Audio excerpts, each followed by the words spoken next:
Ça y est, on a tout le détail du wallet crypto de Trump et ses gains, et franchement, il y a du croustillant, vous allez voir, c'est hyper intéressant. On va voir ça tout de suite, c'est Mr. Goku, Crypto Goku, qui nous dit Donald Trump déclare plus de 1,4 milliard de dollars de revenus liés aux crypto-monnaies en 2025. C'est monstrueux. C'est vraiment monstrueux. Sa dernière déclaration financière révèle que la crypto est devenue sa principale source de revenus. 636 millions de dollars proviennent des redevances de son meme coin Trump. Plus de 588 millions de dollars de vente de tokens de World Liberty Financial et près de 197 millions de dollars la cessation d'une participation dans Stablecoin Holdco. Le document indique également qu'il détient plus de 50 millions de dollars en Bitcoin ainsi qu'entre 5 et 25 millions de dollars en Ethereum. Le vice-président J.D. Vance révèle quant à lui qu'il détient plus de 250 000 dollars en Bitcoin. Alors plus exactement, 500 000 dollars de Bitcoin, ça a été annoncé un petit peu plus tard. Donc, alors je sais pas quelle source est la bonne, peut-être celle-là, peut-être entre les deux.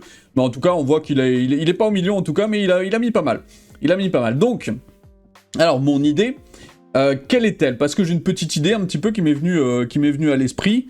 C'est que le Donaldo, il a kiffé quoi. Il a kiffé la crypto, il s'est fait des couilles en or. Alors, un petit peu sur notre dos, on va pas se mentir. c'est pas le Robin des Bois de la crypto, c'est juste le Robin, mais peut-être pas des bois. Il y a juste la partie où il vole, mais il n'y a pas la partie où il redistribue. Donc, il a kiffé. Donc, ma théorie, c'est que son Trump, son WLFI et autres projets dont il a un petit peu, alors pas à l'initiative, mais en tout cas dans lequel il a fortement participé, eh bien aujourd'hui ils font moins d'argent. Pourquoi ? Parce que les gens ont compris qu'en fait son truc c'est de l'arnaque, que personne n'en veut, parce que en fait ça a été juste une exit liquidity monstrueuse pour piquer l'argent des crypto bros pour la donner à la famille Trump, donc c'était vraiment nul. C'est ce qu'il a fait, c'est vraiment nul. Par contre, ma petite intuition, et c'est qu'une intuition, hein, là on n'est pas du tout sur une source ou quoi, c'est qu'il a kiffé en fait, il se dit putain c'est génial la crypto, on va se faire du pognon. Mais du coup, qu'est-ce qui se passe ? Il va faire moins d'argent, là en 2026 il doit faire beaucoup moins d'argent avec tout son WLFI et Trump. Donc qu'est-ce qu'il va faire ? Là il a deux solutions. La première solution, soit il va recréer d'autres projets, franchement ça m'étonnerait pas, qu'il sorte des trucs de tous ces enfants barons, dollars barons, enfin bref, tous les hashtags barons, tous les hashtags de sa famille, peut-être qu'il va les sortir, qui sait. En tout cas, l'autre solution, c'est... Il se dit, ce truc-là, j'ai gagné beaucoup d'argent, pourquoi pas essayer de faire pump le marché comme je peux. Normalement, c'est ce qui était un petit peu... c'est ce qu'on avait compris entre les lignes, mais au final, on avait mal compris, c'était juste, il va nous voler. Mais peut-être que là, il va se dire, écoutez... c'est plutôt intéressant, je trouve que c'est un bel écosystème, il y a moyen de se faire de l'argent, pourquoi pas essayer de faire en sorte de faire pump le prix du Bitcoin et le prix de certains actifs comme Ethereum, parce qu'il possède entre 5 et 25 millions de dollars en Ethereum. Alors je sais pas pourquoi on n'a pas exactement la quantité, mais bon, plus de 5 millions déjà, s'il fait pump d'Ethereum de x10, il est à 50 millions. Lui, il aime l'argent, 50 millions, même s'il a gagné 1,4, il est content d'avoir 50 millions en plus. Donc ma petite idée, c'est peut-être qu'il va se dire, il y a vraiment un truc à faire, il va en parler à tous ses amis qui sont bien placés, et qu'il va enfin se dire, putain les gars, faut qu'on pump le marché, faut qu'on arrête de voler les gens. Mais voilà, je pense pas qu'il aille aussi loin que dans mon idée, mais peut-être qu'il aura un déclic, peut-être qu'il aura quelque chose. On verra. Donc encore une fois, J.D. Vance possède plus de 500 000 dollars en Bitcoin. Si le Bitcoin il fait x5, lui, il serait pas mécontent non plus. Quelques millions. Ils aiment bien l'argent tous les politiciens comme ça. Plus ils en ont, plus ils en veulent. On sait comment ça marche. Qu'ils soient à droite, qu'ils soient à gauche, qu'ils soient pour le gouvernement, anti-gouvernement, anti-establishing et tout le bordel, ils s'en foutent, ils aiment tous la thune. Ils veulent de la thune, ils en ont rien à foutre du reste. À côté de ça, on voit que les ETF Bitcoin, il y a eu un outflow, une sortie des ETF Bitcoin en juin qui a été massive, vraiment colossale, ce qui peut peut-être marquer le début d'un bottom. En tout cas, ma théorie du bottom est toujours là. Je crois toujours entre 45 et 50K.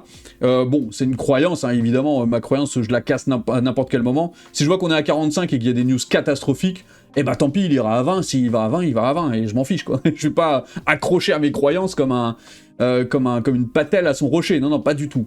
Mais Mais c'est une idée comme ça, encore une fois, basée évidemment sur le modèle prédictif de Willy Woo, je vous en parle régulièrement. Donc voilà, là on a vraiment des informations qui nous disent, on n'est peut-être pas si loin du bottom. Le Crypto Fear and Greed qui est à 11, catastrophique, là le 1er juillet.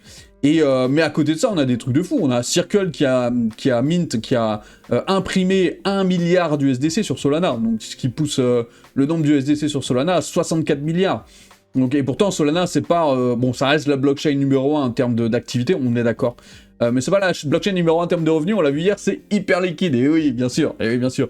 Mais en tout cas, tout ça pour vous dire que malgré un bottom qui est en train de pointer le bout de son nez, malgré un bear market qu'on se prend dans la tronche, et bah, il y a des signes qui montrent que eh bien, le marché des cryptos n'est pas non plus abandonné, il se passe des choses. Alors oui, c'est sûr, c'est pas des choses de fou qui se passent pendant les bull market, on est d'accord, mais le marché n'est pas abandonné, c'est ça qu'il faut garder en tête. Est-ce que le marché retrouvera une hype, peut-être avec un Bitcoin qui dépasse les 200 000, je ne sais pas. Est-ce que les alts vont revenir? Je ne sais pas. D'ailleurs, il y a eu un article hyper intéressant de Pasher, pas Asher, hein, mais Pasher, c'est un crypto bro sur X, qui disait tout simplement que peut-être que Bitcoin va encore surperformer les alts, et c'est tout à fait possible. Et c'est pour ça que je regarde Ethereum. Quand Ethereum va passer son ATH, à mon avis, on aura quelque chose d'intéressant. Mais en attendant, tant qu'Ethereum n'a pas dépassé son ATH, pour l'instant, on peut rester un petit peu sur le côté. Si votre kiff, c'est faire du trading, et faire du trading pendant des hypes, aller sur le pétrole, bon, peut-être pas en ce moment, mais aller sur l'or, les métaux précieux, sur les actions, c'est là où tout se passe, et si vous êtes très bien là-dedans, allez-y. Moi, je sais que je préfère le marché des cryptos, je suis patient, il n'y a pas de souci, je suis très bien, je le connais très bien, peut-être qu'un jour je m'étendrai, mais pour l'instant, le marché des cryptos, c'est celui que je veux voir. Donc voilà, c'est pour la vidéo d'aujourd'hui, merci à tous, n'oubliez pas, vous avez le lien vers le Telegram dans la description, ainsi que le lien vers une playlist pour apprendre tout sur la crypto. Si vous avez un pote qui apprend, vous lui envoyez ce lien, il sera content, merci, au revoir.